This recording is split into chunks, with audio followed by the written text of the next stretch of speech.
அதாவது இந்த கமெண்ட்ஸ்லாம் average elite அப்படின்றாங்கல்ல, அதாங்க நல்லா பெற்றவங்க நல்லா சம்பாரிச்சு வச்சிருவாங்க. நம்ம ஸ்கூலுக்கு போகணும்னு அவசியம் இல்லை, கிரிக்கெட் எதுனாலும் விளாண்டுட்டு தெரியும், மியூசிக் எதுல வேணாலும் நம்ம கான்சென்ட்ரேட் பண்ணலாம் படிப்பை தவிர. இன்கேஸ் அதுல நம்ம சைன் ஆகலைனா கூட நம்மளுக்கு பேக்கப் இருக்காது, நம்ம அப்பங்காசு இருக்கு, அதுல நம்ம எப்படியாவது ஒரு பிசினஸ் வச்சு பொழைச்சிக்கலாம் அப்படின்றவங்களோட மைண்ட் செட்ல ஒன்று சொல்லுவாங்க பாருங்க.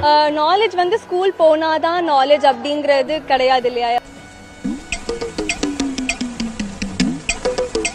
இப்போ வந்து நீங்க ஊர் சுத்தி பாக்குறதுலயும் நீங்க வந்து கோயில் பாக்குறதுலயும் அதுலயும் ஹிஸ்டரி கத்துக்கலாம். அந்த சின்ன வயசுல அந்த ஊர் சுத்தி பார்த்து ஹிஸ்டரி தெரிஞ்சுக்கிற அளவுக்கு காசு யார் கொடுப்பா உனக்கு? உங்க அப்பாவோ உங்க அம்மாவோ தானே. சின்ன பிள்ளையில ஒரு 2000 ரூபாய் கட்டி டூருக்கு அனுப்புறதுக்கே வசதி இல்லாம இருக்கிறவங்க எப்படி ஊர் சுத்தி பார்த்து பிள்ளைகளை ஹிஸ்டரியை கத்துக்கிற வைப்பாங்க? எந்த விதத்துல நியாயம் அப்படின்னா ஒருத்தங்களுக்கு ஒரு விதமான நியாயம் இல்லையா? அப்புறம் அந்த பிள்ளைய அது வாயால சொல்லிருச்சு, அப்புறம் அதுக்கு இந்த பிள்ளைய போட்டு அடிச்சுக்கிட்டு. ஆமாமா, உங்களை மாதிரி வசதியா உள்ளவங்களுக்கு எதுக்கு அந்த மாதிரி நியாயம்லாம்? அவங்க ஸ்கூலுக்கு போய் எல்லாம் தெரிஞ்சுக்கிறோம். உன்னைய மாதிரி ஒவ்வொன்றுக்கும் தனித்தனியா காசு வச்சு சுத்தி பார்த்து தெரிஞ்சுக்கிற முடியாது. இது ஒண்ணும் இல்ல, இந்த கோயம்புத்தூர்ல பாத்தீங்கன்னா இந்த பள்ளிக்கு போகாம வீட்டு வழி கல்வியிலேயே பாத்தீங்கன்னா பயிற்சி பெறுவாங்கல்ல, அவங்களோட ஒன்று கூட அந்த கூட்டத்துல முக்காவாசி பேர் பாத்தீங்கன்னா நல்லா ஒரு வசதி படைச்ச கூட்டம் மாதிரி தான் இருக்காங்க. நான் ப்ரூவ் பண்ண தேவையில்ல, நீங்க அந்த வீடியோ எல்லாம் எடுத்து பாத்தீங்கன்னா இதெல்லாம் அதுக்கு மேல இருந்து ஒரு குரூப் பண்ணுது பாருங்க. அந்த குரூப்போட நோக்கமே என்னன்னா தமிழ்நாட்டுல யாரையும் படிக்க விட்டுற கூடாது, நீங்க ஓரளவுக்கு நல்ல லிட்ரஸி ரேட்ல இருக்காங்க, நல்லா குறைக்கும், அதுக்காக இந்த எலிட் யூஸ் பண்ணிட்டு இருக்காங்க. அதாவது இவங்க நாங்கெல்லாம் பள்ளிக்கு போகாம இஷ்டப்பட்ட ஃபீல்ட தேர்ந்தெடுத்து இப்பவே நாங்க வந்து அதுக்கு முயற்சி பண்ணிக்கிட்டே இருப்போம். ஆனா இவங்க முயற்சியில தோல்வி அடைஞ்சு போவாங்க. இவங்களுக்கு பேக்கப் இருக்கும், எப்படியாவது இவங்களுக்கு ஒரு தொழில் வச்சு கொடுத்து பொழைக்க வச்சிருவாங்க. முன்னாடி சொன்ன மாதிரி அதை பத்தி இவங்க வாயே திறக்க மாட்டாங்க. அப்படி திறந்துட்டாங்கன்னா மிடில் கிளாஸ் பிள்ளை இன்ஃப்ளூயன்ஸ் ஆகாதுல. பிள்ளைலாம் நீங்க படிங்க, நீங்க வாட்டுக்கு படிக்கிற வேலையை பாருங்க. இந்த மாதிரி ஒரு கூட்டம் கத்துறதெல்லாம் ஒரு காதலே வாங்காது. அது வாட்டுக்கு எப்படியே கத்திக்கிட்டு தெரிஞ்சு ஒரு கட்டத்துல வந்து அப்பங்காசு அழிச்சிட்டு அது வாட்டுக்கு ஓஞ்சு யாராலையும் எடுக்க முடியாதுடா.